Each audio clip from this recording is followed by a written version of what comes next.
अंजनगाव पुतळा वाद प्रकरणी पुतळा दिलेले शौर्य प्रतिष्ठानचे बाळराजे आवारे पाटील यांना अटक. दंगल घडवून आणणं, जीवे मारण्याचा प्रयत्न असा गुन्हा दाखल.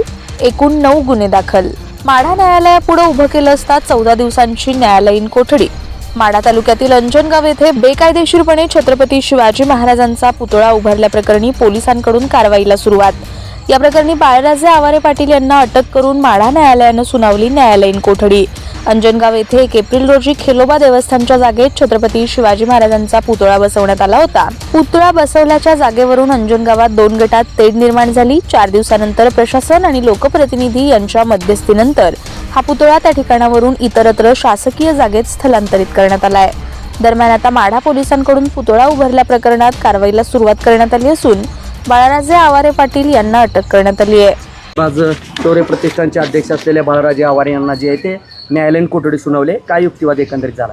हे बघा, माननीय बाळराजे आवारे पाटील यांना माढा पोलिसांनी, माढा पोलीस स्टेशन यांनी CR नंबर 89/2026 या प्रकरणामध्ये जे काही सेक्शन लावलेले आहे ते 109 BNS 118(1), 189(2), 191 आणि इतर जे काही बेकायदेशीर बेकायदेशीर मंडळी जमवणे अशा प्रकारचा जो ऑफेन्स रजिस्टर केला. त्यामध्ये आज दिवसभरात जर घटनाक्रम आपण बघितला, त्याच्यामध्ये आम्हाला फक्त सांगण्यात आलं होतं की इन्क्वायरी चालू आहे, आम्ही इन्क्वायरी करतो आहे, त्याच्यामध्ये काय निष्पन्न होईन आपल्याला कळतो. परंतु आम्हाला 5 वाजेपर्यंत कुठलीही पोलिसांकडून आम्हाला माहिती देण्यात आलेली नाही. आणि त्यानंतर डायरेक्ट अटकेची कारवाई करून त्यांना मान्य न्यायालयात हजर केलं. मान्य न्यायालयात हजर केल्यानंतर त्या ठिकाणी आम्ही रिमांड यादी बघितल्याच्यानंतर असं स्पष्ट झाले की या प्रकरणामध्ये जे काही सिरियस ऑफेन्स लावले गेलेले आहे त्याच्यामध्ये इन्व्हॉल्वमेंट जी आहे बाळराजे पाटलांची ती कधीची आहे, घटनाक्रम जो घडलेला आहे तो कधी घडला आणि बाळराजे आवारे पाटील हे त्या ठिकाणी घटनास्थळ कधी गेले याची कुठलीही शहानिशा न करण्याचे त्यावरून स्पष्ट झालेलं आहे. त्यामुळे बाळराजे आवारे पाटील यांना मान्य न्यायालयाने मॅजिस्ट्रेट कस्टडीला रवानगी केली. कशा पद्धतीचं गंभीर गुन्हे दाखल झालेत कसं पाहता? नाही, याच्यामध्ये जे काही आता आपण बघितलं असेल की असा सिरियस ऑफेन्स या ठिकाणी दाखल करण्यात आला.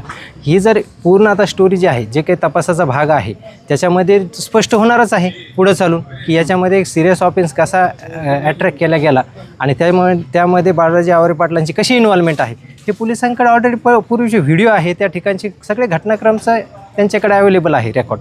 त्याच्यामुळे यापुढं बाळराजे आवारे पाटलांना कशी राजकीय खच्चीकरण कसं केले जाईल हे सगळं हा दृष्टिकोन डोळ्यासमोर हे प्रकरणात त्यांना घेतलेला. राजकीय दबावातून कुठेतरी गुन्हे दाखल झाले? अगदी बरोबर, 100% यामध्ये बाळराजे आवारे पाटलांची यांची इन्व्हॉल्वमेंट या आत्ताच्या घडीला तरी क्लिअर दिसून येत नाही.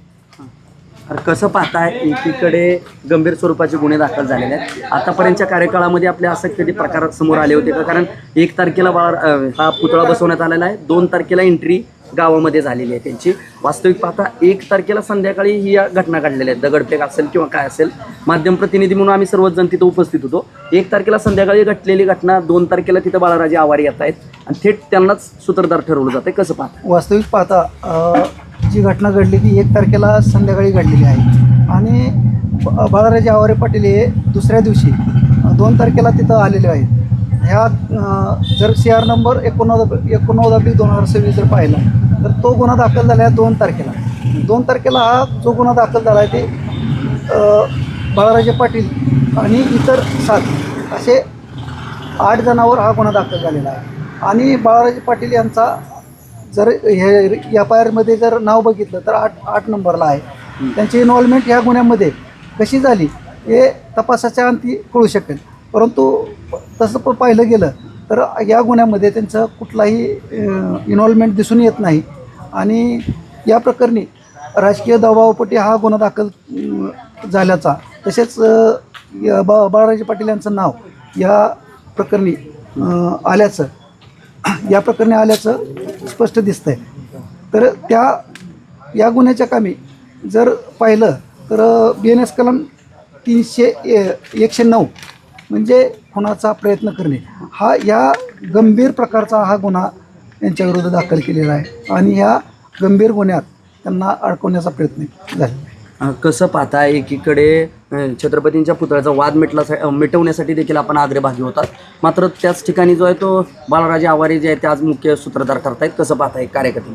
त्यांचा ह्याच्यात रोलच नाही ना. ते घटना कधी झालेली आहे ते पाहिलं पाहिजे आपण. आवारे पाटलांचा ह्याच्यात काय रोलच नाही. त्याच्यामुळे आवारे पाटलांना जे आज आपण अटक केलेली आहे त्याच्यासाठी आम्ही सकल मराठा समाजाच्या वतीने आम्ही पण वरिष्ठांना भेटून त्याचं हे करतो.